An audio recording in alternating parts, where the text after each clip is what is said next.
Hi everyone, welcome back to Coma Club channel.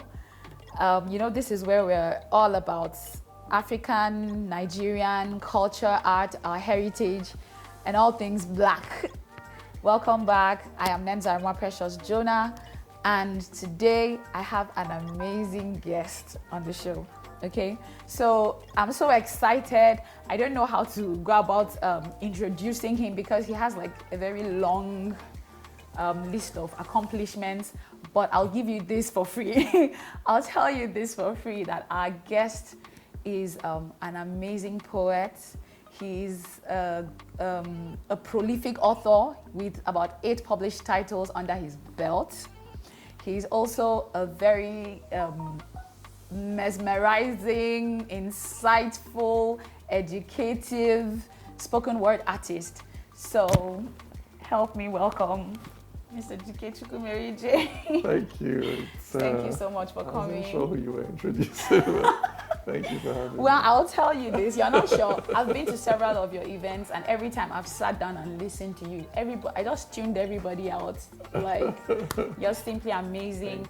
We love the work you do, promoting patriotism, promoting pride in ourselves as Black people, as Africans, and I would like to take this opportunity to just say thank you to your dad. I noticed he had a very huge influence on you. And my mom. And your mom too, yes. Being the Pan-Africanist he definitely did. Yeah. So thank you so much for coming. Thank you. Thank you for having me. So how are you doing today? I'm well. It's a beautiful day. Yes, it is. All right. Good. Thanks for coming. You can't pass through the Coma Club studios without doing our trivia. Okay? Are you good? I'm good. All right. So I'm going to be giving you one word question sort of, and then you just follow through with explanations, right? Mm-hmm. So your name? Dike. What does it mean? It means a strong man or a warrior. Oh, wow. Okay. So where are you from? States, local government, your village? Abia, Umunochi local government, Ngodo. Wow. You just wrapped it out. That's good. Okay, who is your traditional leader? A traditional ruler? Ochewan of Isoch. Ochewan of Isoch. Well, yes. Yeah. Amazing. Okay. And then what's your food, like your staple food in your community? Abacha. Abacha. That's my favorite. I like abacha. I know how to make abacha. We call it Iwu. You call it what? Iwu. Iwu. We don't call it. Oh, I never knew abacha had like a pseudonym. Well, different places have different names for it. So where I come from, we call it Iwu. Okay, Iwu. Interesting. You know, Igbo, I just realized that Igbo has a lot of dialectical differences too. Yes. Yeah, but the thing is, because of how diverse we are in Nigeria, it's so easy for you to not know a lot about the next person. Yeah. Okay, so Iwu is abacha. I eat Iwu a lot. Really? I do. That's good. Yes. So we have something in common. Yeah. Oh, okay. I just had it last night. I love it. Oh, okay. We should do it sometime. Okay. So next one. Give me the names of 2 other prolific people from your place. Prolific in what? Like people who are, renowned, people of renown or notable figures. Emma is from Abia, I think. Who? No, I'm not sure about that. No, J. Martin. Okay, J. Martin. Yeah, that sang with P Square. Yes, J. Martin. Yeah, I think he is from Abia. Okay, he's from Abia. I'm not sure. Oh, but wow. I know for sure that there's a guy called Pistol Killer. Why? Yeah, he's from my village. He used to once be one of these people that did a strongman contest. He could pull a car with his dreadlocks. Yeah, he was that strong. So that one. You did pull a car with his dreadlocks? Yeah, with his hair, he could pull a car. He used to do this strongman feats. He's late now, but his name is Pistol Killer. Pistol Killer. Then there is Giant Alakuku.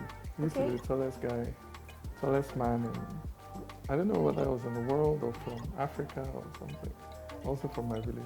Oh, wow. Okay, I think we should read up on these people. Yeah, these ones are historical. The modern ones, I don't know. You don't know much about the modern ones? I know that nigga raw. That yes, nigga from Abia State. Nigga raw, one name. Okay. I know that one is from Abia. Okay. And I know either J. Martins or I don't know. Okay. All right, cool. So that's cool. You tried. But we have to know 2 more other things about you, okay? I want to know, where's your favorite destination to visit in Nigeria? If Nigeria was safe and we had good road networks and everything, where would be the best place you would love to like settle down and live? Settle down and live. Yes. My village, to be honest. Really? Yeah. What? Well, places I would love to visit: Maiduguri. I love to Explore. Maiduguri, Jos. Yeah. Yeah. Probably Cross River. Okay, Cross River is beautiful. Yeah. I've been to Cross River before. It's beautiful. Yeah. But in terms of settling down, my village. Oh, okay. I need to go and find out what it is about. No, your it's village. not. Well, yeah, it's to me, so it's nice. Okay, no place like home. Yeah. All right, that's cool. So thank you so much. Thank Now to the serious issue, right? you. Yeah. Okay, so everybody knows there's this big thing going on right now, okay? About, you know, when you go to the comment section, especially on blogs, which is where you mostly get public opinion about issues, and you kind of get the vibe of what the youth are talking about now. You, even when you talk, like have conversations with a lot of youth, you get to hear, you know, I'm done with Nigeria. I prefer to, Nigeria is best loved from abroad. The most patriotic Nigerians live abroad.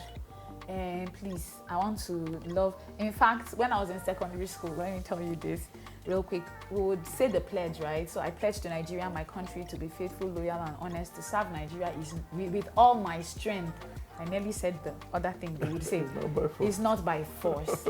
And it was the way, you know, teenagers would, you know, be, you know, prove a little bit of their rebellion, sort of. Mm-hmm. But I feel like that thing is kind of creeping into, you know, our nation, the fabric of our society, and it's becoming almost a part of it. Now, what stands out is that it is a reflection of a kind of broken down trust. And so I just wanted to find out today, like, what do you have to say about it? There's this whole Japa thing. I want to just leave. I'm done. I don't want Nigeria. It's only my body that is in Nigeria. My spirit is in Canada or something. What do you have to say about things like that? I think people need to separate the state from the nation, the government from the nation.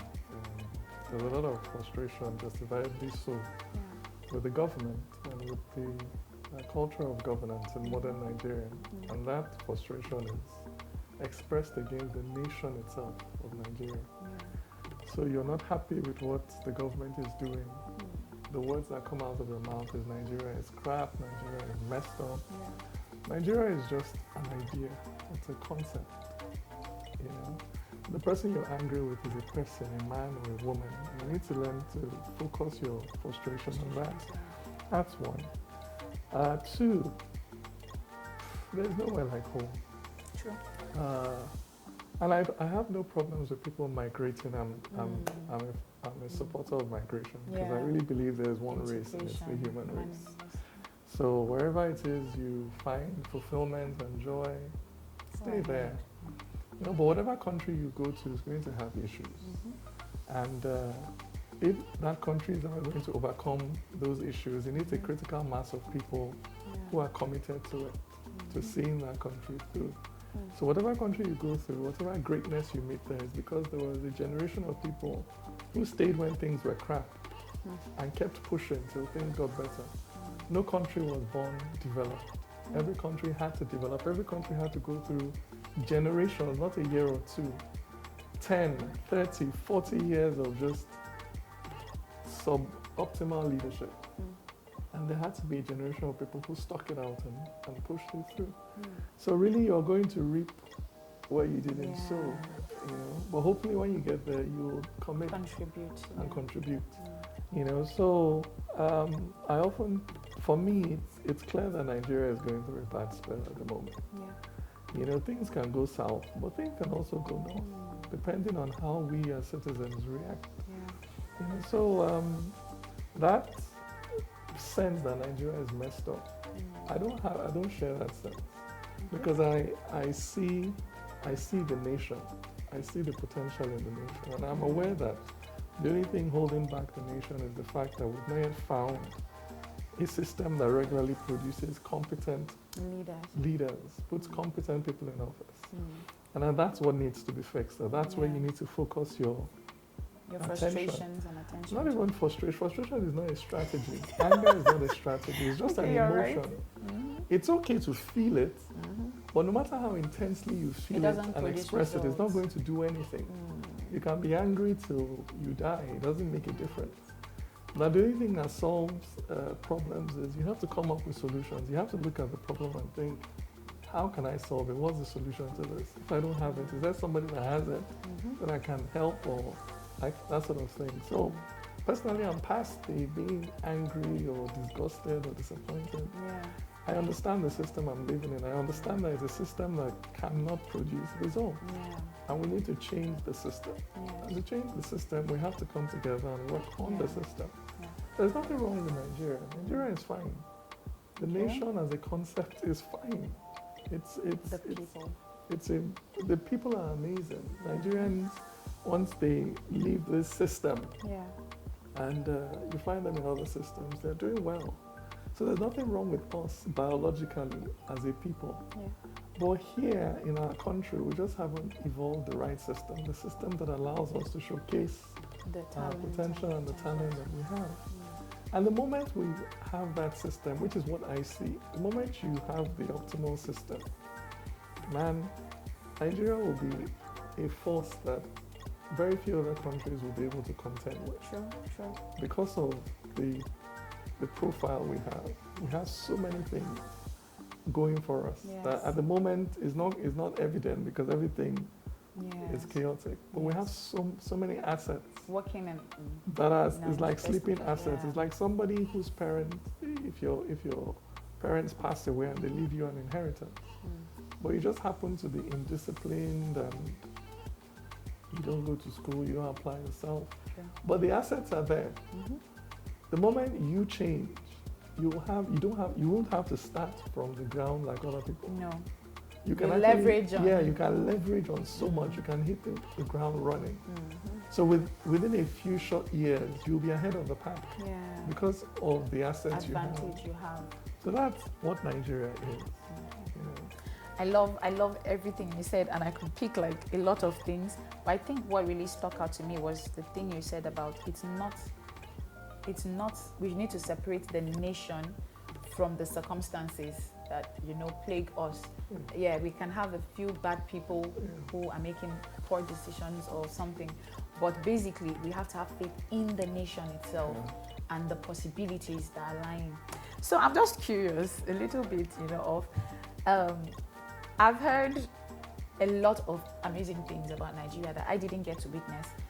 Yes, I've watched the decline. Like anybody who was born, even in the last 20 years, can actually even attest to the fact that there is something a bit more drastic about this decline. However, I was just curious. I wanted to find out some of the things I have heard said that people experienced. Like, which one have you ever experienced before? My dad told me they used to wash their clothes in the university back then. It's like, You didn't wash your clothes in university? No, they had potters coming to pick their dirty laundry to go wash for them. First of all, me and your dad are not in the same generation. I know, but I'm just trying. I'm going to count like a number of things, and then you'll tell me which one. Currently, the dollar is going up at I think about 570, 580. Okay, 570, 580 now. I heard that there was a time that dollar was one area. Where was the lowest you can remember that dollar was when you actually you can recall? I wasn't. Dollar wasn't a thing for me growing up.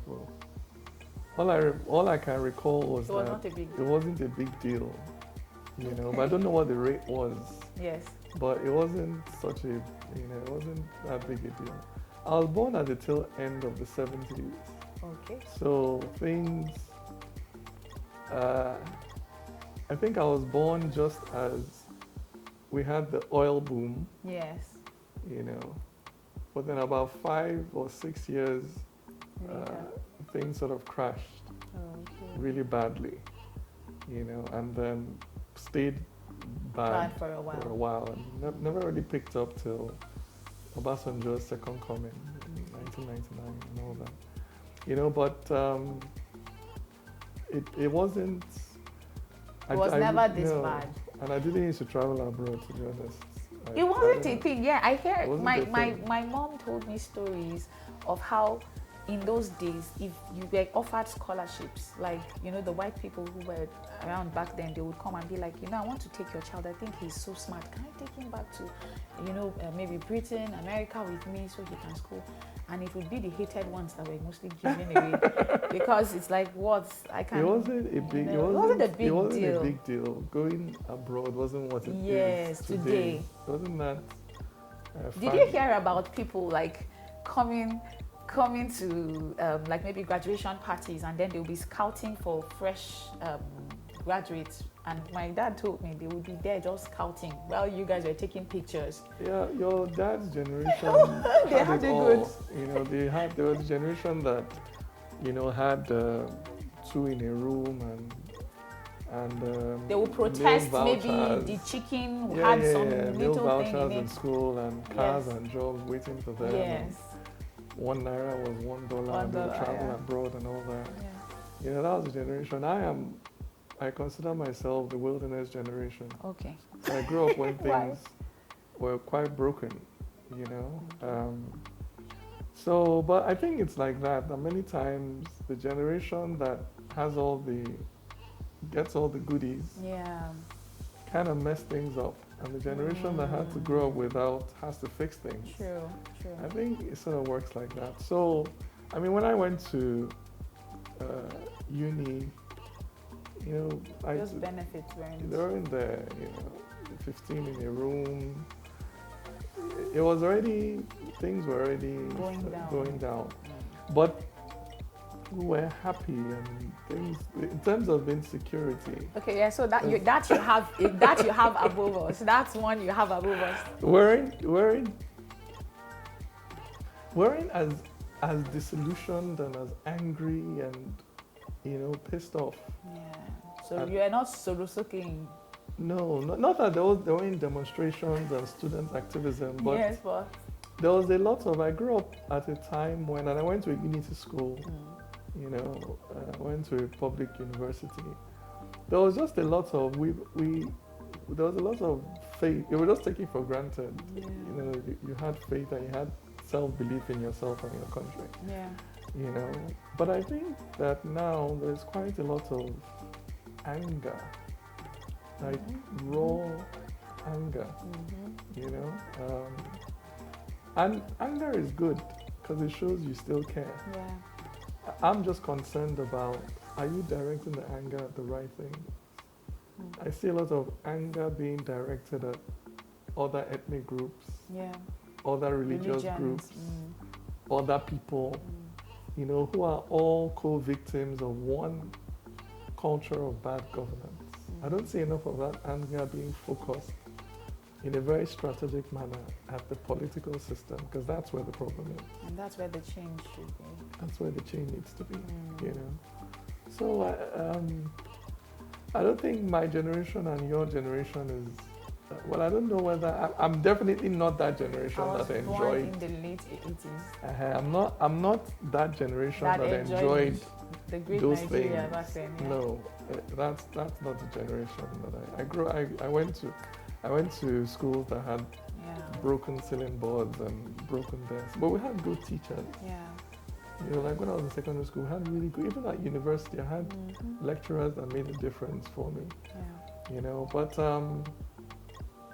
I think one of the things that has changed with the newer generation is globalization. The fact that it's now easier to compare yourself to others. To other people, yes.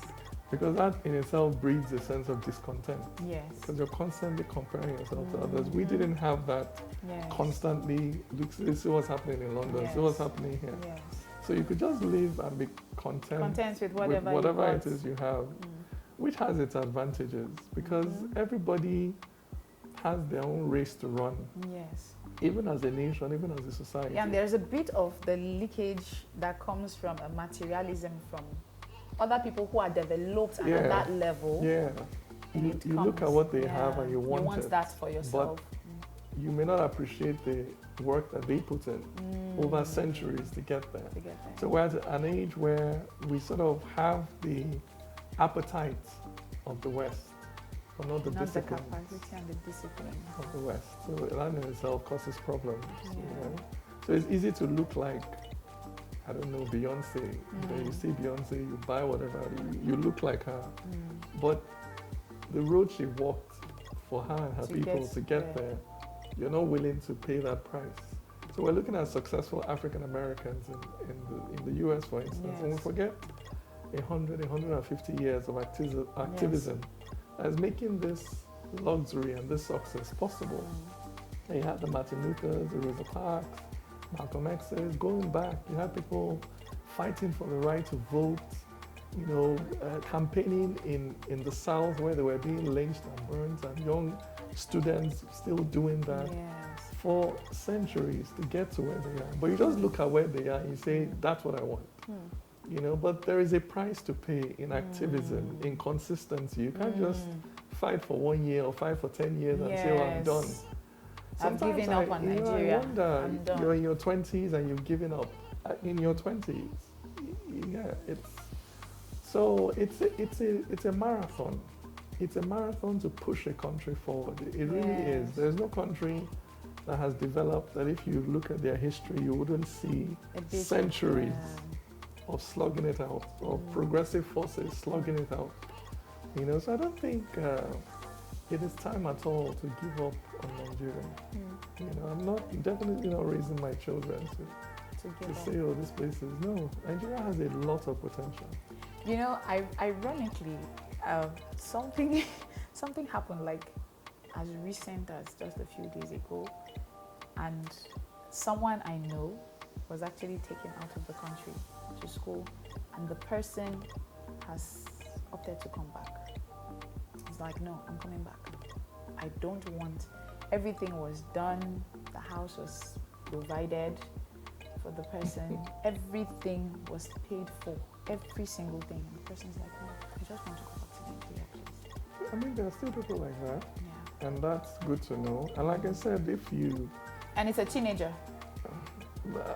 You know, I'm always happy to hear things like that, because it's not, abroad is not for everybody.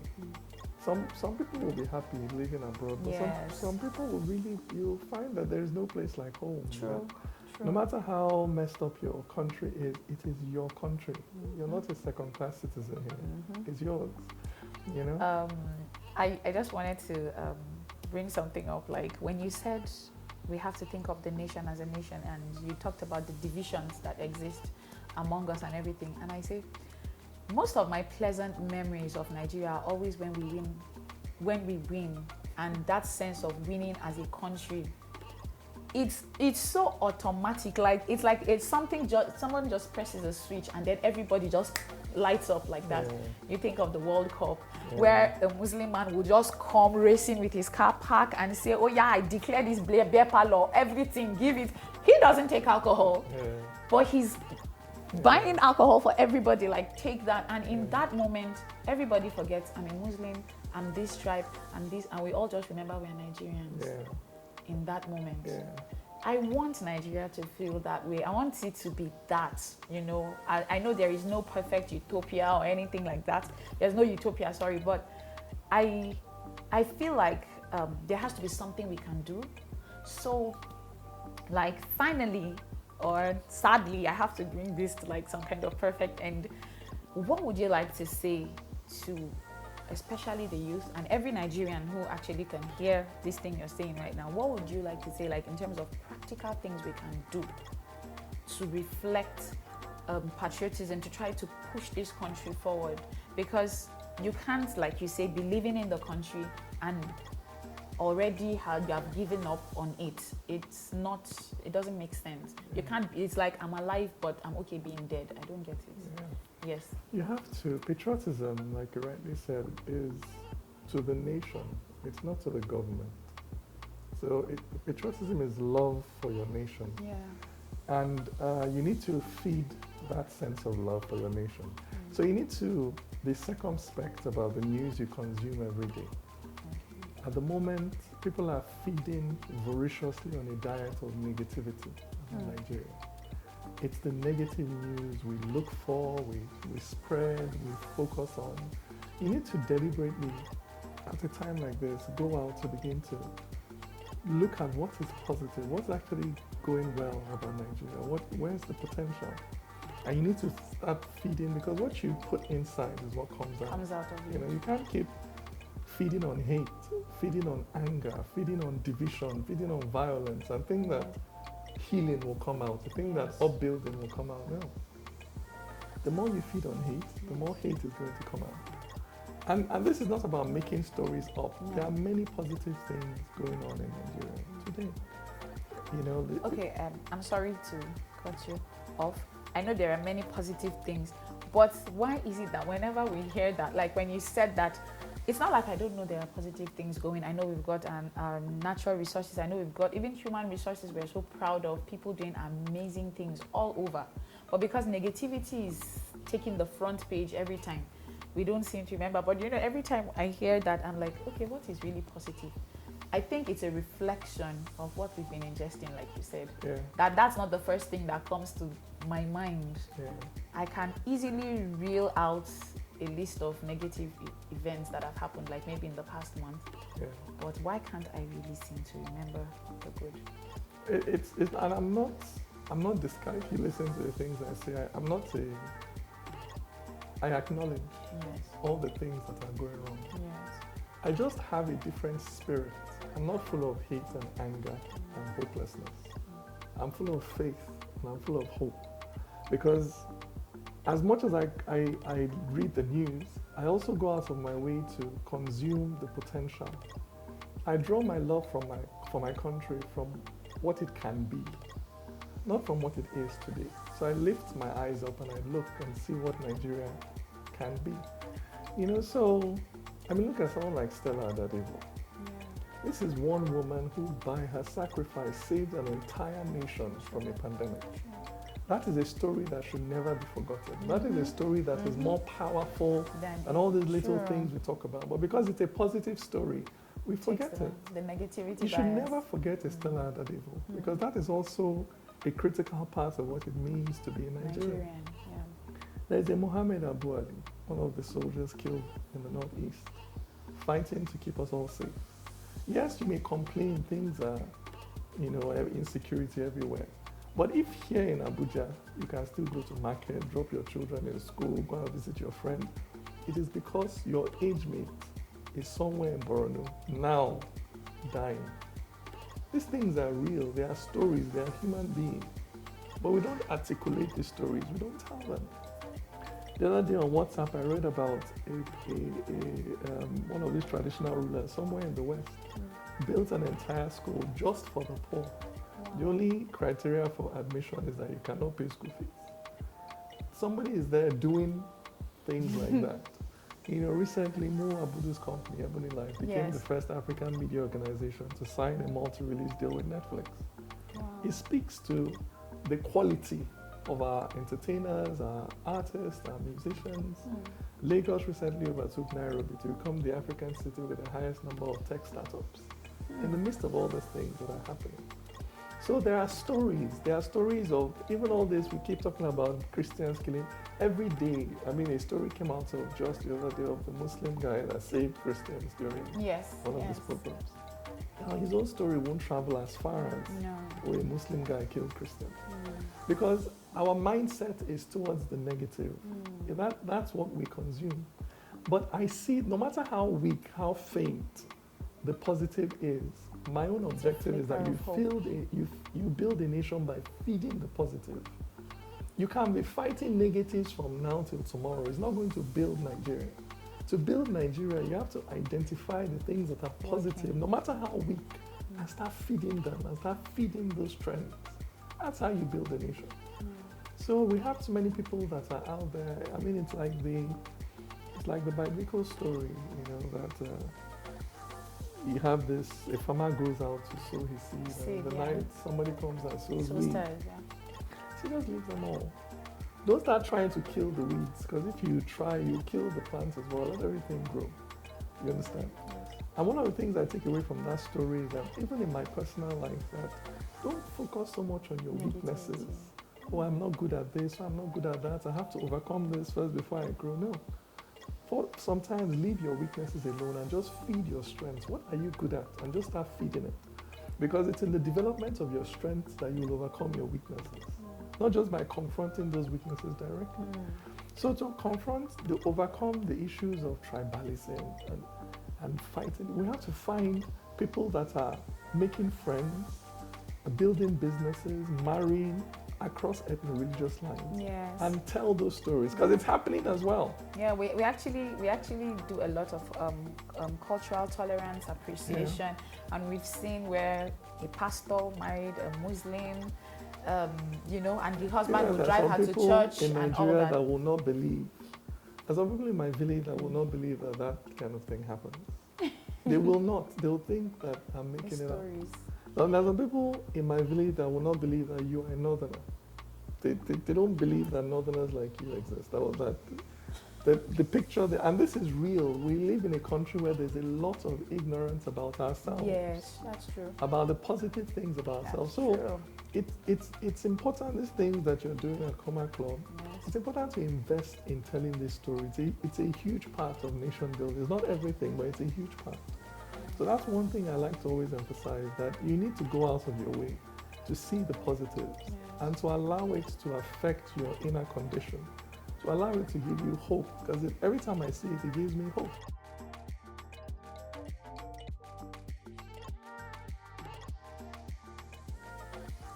Nigeria is a massive brand on the international stage. True. There is no country that will come out of the breakup of Nigeria that will have the same brand as Nigeria does. True. There's none. True. It's not just that we're the largest Black and African nation on earth. I don't have time. I can talk about Nigeria. We'll do this another time. We're always glad to have you back. But there are so many things about us from our historical heritage. Yes. The fact that we're one of the very few West African nations in which all the historic trade and slave routes intersect in Nigeria. Oh. The Trans-Indian, the Trans-Saharan, and the Transatlantic. That means that many of the Africans that were taken as slaves, many of them, their final takeoff point was here in Nigeria. Yes. And in fact, a recent study showed that the Nigerian DNA is one of the most prolific descendants of slaves. A lot of the Black Americans keep coming up with, I'm 50% Nigerian, I'm 60% Nigerian. That means that today, Nigeria can be making more from tourism than it was from crude oil. True. We have the historical heritage, we have the climatic diversity, we have to be making more money from crude oil today, from tourism. From tourism, we then have our agricultural landmass, things like onions, tomato, yam. These things are crops in which Nigeria can easily be a world leader, very easily. We don't even have to stress ourselves too much. When we start talking about the quality of the human beings that live here, we underestimate it, the quality of people that we have here. We have a creative, young workforce. So maybe another session, one can sit down. I even prefer to talk about things like that, to really outline the potential that we have as a nation. The last thing I'll say is, to young people is, honestly, you need to focus your attention on the political system. There are two ways you're going to change this country. It's either by a revolution, which is picking up a gun and fighting, or you're going to change it through the ballot box. At the moment, the option of the ballot box is not closed. Up to 60% of Nigerians don't even vote. We're a country where you have over close to 90 million registered voters. This current president was elected by 15 million people. We're simply not voting. We're simply not engaging. Compare the number of people that vote on Big Brother Nigeria, and they pay to vote. The number of people that vote in an election. We are not. That's why when people say that I'm tired, I ask, you've not even engaged. Have you tried? You've not even really engaged yet. It's not like 90% of our youths are voting and being frustrated. Then you can say, yes, I'm tired. The system is locked. But we're not actually engaging. We're just standing and expecting and that complaining. it should be easy. Changing a country, building a nation is never going to be easy. People are going to die. Yes. But I was telling someone the other day that it is better that you die in defense of the ballot box than you simply die in front of Lucky Toby. It is better that you're dying defending the ballot box, defending the right to vote, defending your right to push in better leaders, than you're just dying on the street. Anyhow, you are going to die. True. But what are you dying for? What buttons are you trying to push with your sacrifice? So I really would like young people to come out in their numbers. Up to 7 million Nigerians turn 18 every year. Maybe between 5 and 7 million Nigerians. These are fresh voters. Every year we're pumping them out. There is no way that gerontocratic generation should be able to hold on to power. It is because we are not organized. It's simple. The problem is not with them. It's not that your enemy is too strong. It's that you are weak. There's a difference. We are not organized across state lines, and we're all suffering the same thing. We're looking for jobs. All victims of the same conditions. We just need to organize properly.